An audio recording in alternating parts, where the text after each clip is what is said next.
さあ行くぞ Start off by chopping up some komatsuna and then chop up one fine looking leaky boy.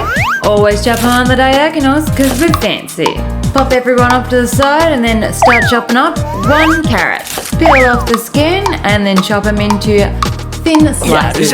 Once you've chopped them up nice and finely, we're going to go over to the flame. Add in 1 litre of water. That's 500 mils a person. And after that water, we're going to add in 2 tablespoons of Weiba. And then we're going to give everybody a good old mixity mix. 1 tablespoon of soy sauce, 1 tablespoon of sake, 1 tablespoon of mirin, and in goes all of your veggies.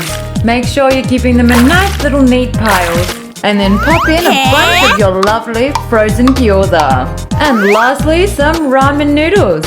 Then once you've got enough noodles to poke a stick at, you can pop in your corn. Lid on and bring to the boil.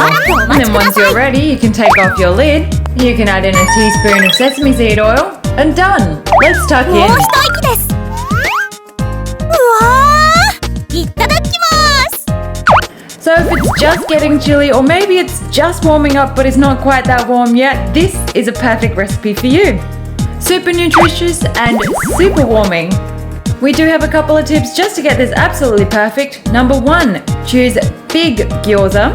And 2, use the dry kind of ramen noodles, not the wet kind or the fresh kind. And you should be absolutely fine.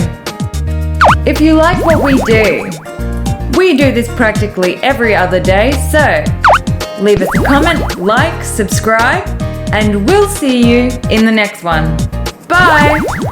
バイバイ。